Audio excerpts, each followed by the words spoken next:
Good morning, everyone, and welcome to our conversation with the newly elected Senator from Texas, Ted Cruz. I'm Rich Lowry, editor of National Review, and as some of you might know, I've had a little bit of a complicated relationship with Donald Trump. But we had a little bit of a breakthrough, I think, a while ago. I went back to my office, and I found this brown envelope from the White House on my desk. I was very curious what this was. I opened up the envelope, and it's this ripped-out copy of one of my columns that ran in the New York Post. And I consider the New York Post the nation's newspaper. More importantly, the President of the United States considers the New York Post the nation's newspaper.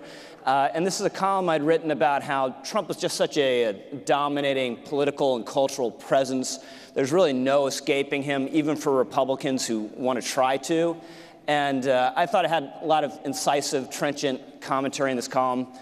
Made no impression on him. What he focused on was the headline that the New York Post editors had put on this column, which was, "There is only Trump." And Trump had taken out his black Sharpie, circled the headline, wrote a big arrow down to it, and wrote, "Rich, so true, Donald J. Trump." So we're going to talk a little bit about nationalism and about the border crisis. And Senator, one thing that really came out of this shutdown fight and the contention over building more barrier at the border is it kind of smoked out a foundational issue where you had top Democrats, Nancy Pelosi among them, saying walls themselves are immoral. You had Democrats saying, comparing our border barrier to the Berlin Wall, the barrier of a totalitarian society meant to keep its people inside rather than people coming illegally from outside. And this raised the question, if you think barriers are immoral, what are you going to do with the barrier we have? And someone you know a lot about, Robert Francis O'Rourke, actually answered this question in an interview and said, yeah, let's break out the bulldozers and knock down the border wall we have in El Paso, Texas. What do you make of this? Look, I think there's a technical description for what's going on, which is that Democrats have gone bat crap crazy.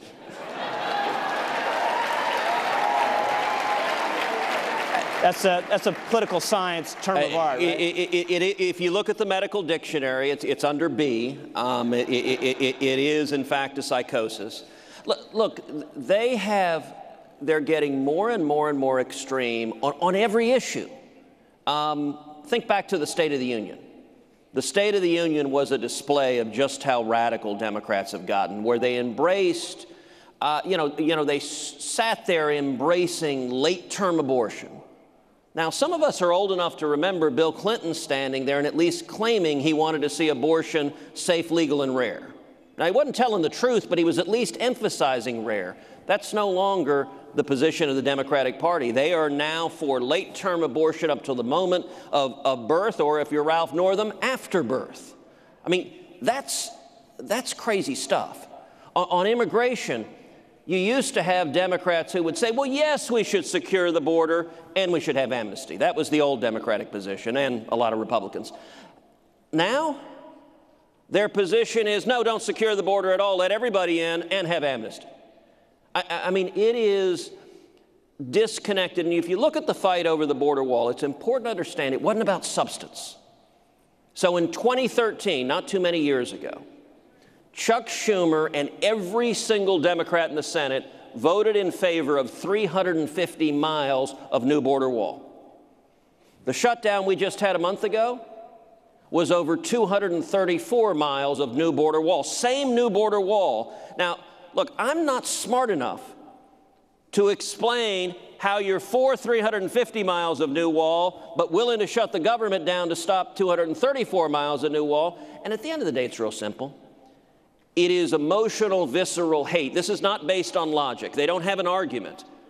Here is their reasoning. Trump equals wall. We, the Democrats, hate Trump, therefore no wall. That's it.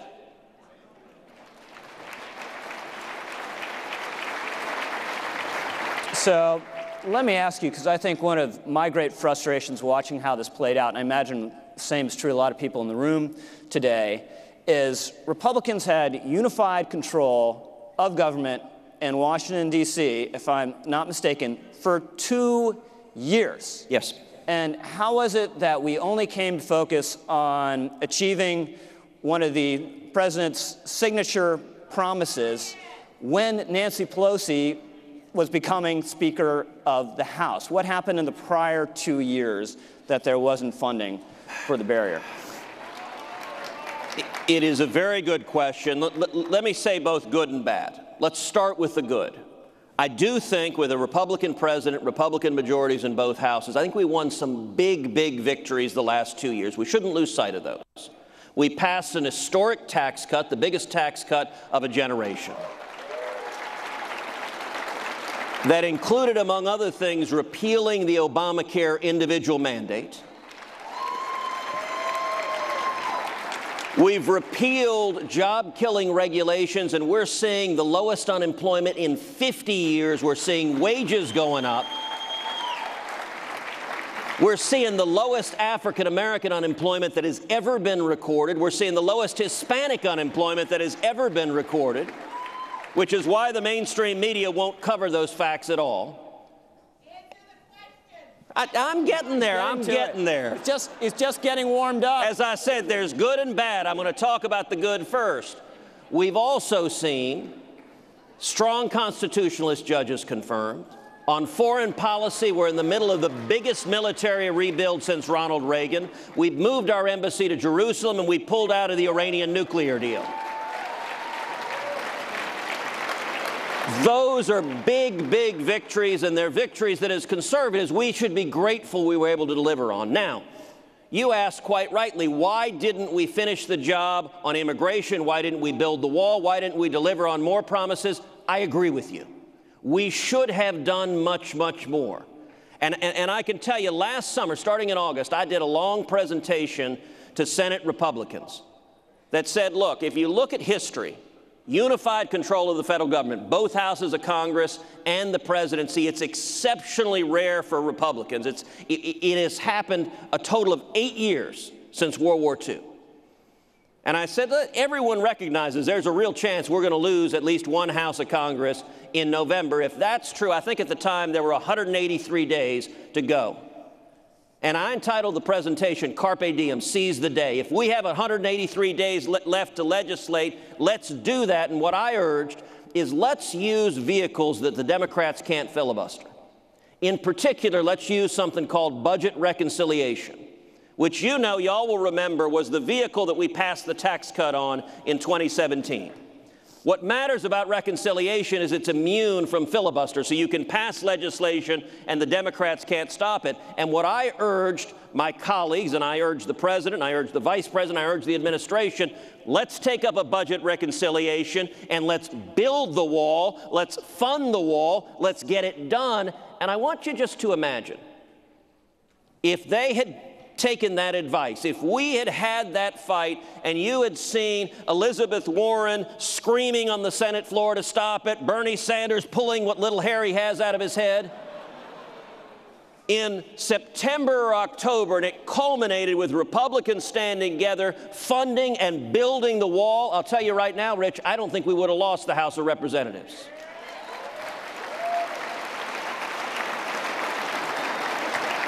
So let's dig a little deeper, because I talked about how in the border fight you saw some foundational issues surfaced. And I think the one that really is deepest here is the question whether we should have borders and the question of the legitimacy of the nation and the nation state and of nationalism. And there's kind of a loose notion out there that nationalism is something the Prussians came up with, these jack-booted thugs. We're really, in the Western world, the foundational nation, for the way we think about this, was ancient Israel. God says to Abraham, I will make of thee a great nation. And he does. And you read in Numbers, there's an enormous passage where God actually sets out the borders of Israel like he's a surveyor. It's going to go around this hill, down here, go over here. And what's so amazing about the story is there's going to be a distinct people with a distinct territory, and they never give up that idea of the nation, no matter what tragedies and catastrophes befall them. You have Jews revolting against Rome to reestablish their nation. And amazingly, 2 millennia later, they do succeed in reestablishing their nation. And in 1982, Menachem Begin, Prime Minister of Israel, they find the bones of some of the Jewish rebels from the last revolt against the Romans in a cave somewhere. They excavate these, they bury them with military honors, and Begin says, "Dear fathers, we are here in this place, and we'll never leave ever again." In a nutshell, that is nationalism. That is concern for your own nation. And I'm curious, Senator, how you think about this issue that Donald Trump has brought to the fore. It's been hugely controversial. He's been criticized by the great and good all over the world, including the president of France, saying that there's something wrong with this attitude towards the nation. You know, the very opening words of the movie The Godfather are... That's a little bit later. The opening words are, "I believe in America." Let me tell you, look, I believe in America. And one of the things that drives the media and drives the far left crazy about President Trump is that he's willing to actually stand up and defend America.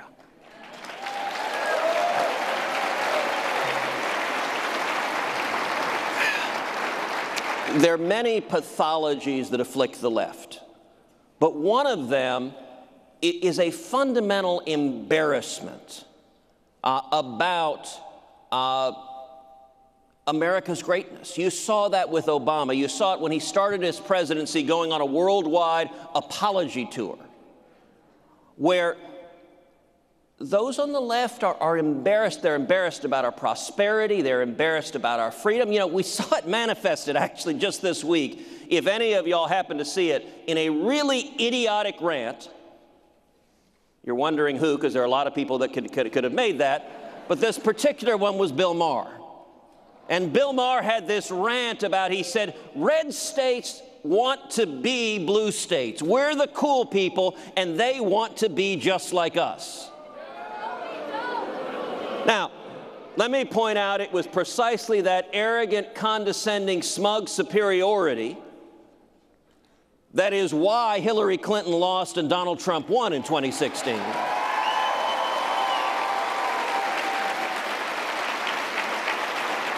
And if you desire to lead interacting with your fellow citizens saying you guys are a bunch of dumb, ignorant rubes that need to shut up and listen to me, is perhaps not the best message.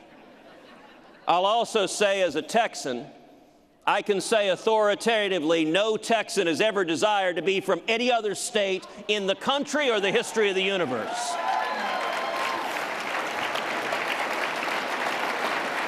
In fact, people from the blue state, California, are moving into the red state. In vast numbers. By the way, the blue states with high taxes, high regulations, their people are fleeing because they don't have jobs. We saw, look, when New York chased Amazon out because a bunch of New York socialists said, now, by the way, let's pause for a second. What on earth was Amazon doing? You're doing a nationwide search. Where do you want to base your second headquarters? I know New York City. You almost deserve the pestilence that happens to you if you go into that willingly, going, okay, they're a bunch of crazy socialists. Let's go there. What do you think they'll do when we get there? But Senator, you got to focus on, as AOC said, the $3 billion windfall that's going to accrue to New York from chasing out Amazon. You can decommission a lot of cows with that kind of money. Look, Senator. Magic money. By the way, let me say I support cows. I hope to see PETA supporting the Republican Party now that the Democrats want to kill all the cows.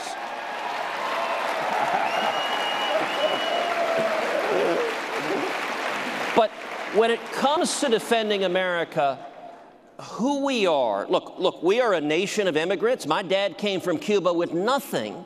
But when you come to America as an immigrant, you come because you want to believe in, you want to be part of, you want to be an American. And I'll tell you, being the child of an immigrant makes you love and value and cherish the incredible freedom that is this country.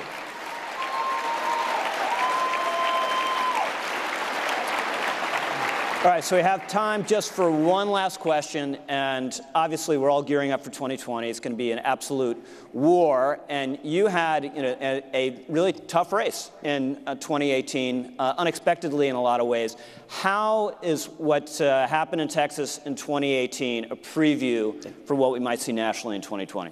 Well, look, I think it foreshadows what we're going to see across the country. In Texas, in my reelection campaign, we saw on the other side they raised over $80 million. They outraised us 3-1. It became the most expensive Senate race in hard money in the history of the United States. Now, what does it mean to be outspent 3-1? It means, for example, our campaign had a total of 18 paid campaign staffers. Beto O'Rourke's campaign had 805. That's the differential we saw on the ground. And what the Democrats managed to do in Texas, they increased Democratic turnout more than 100%. It went from, in 2014, the last off-cycle election, it was at 1.8 million. They raised it all the way to 4 million. Now, fortunately, we turned out 4.2 million Republicans. That was the whole margin of victory. Now, what is the lesson for 2020?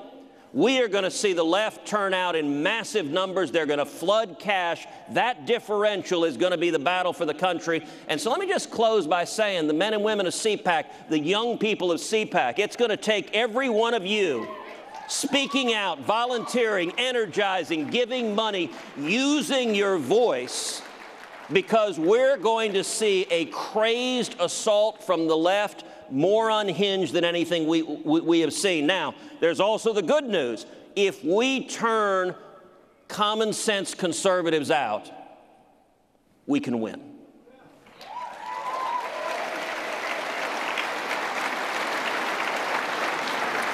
Ladies and gentlemen, Ted Cruz, thank you very much.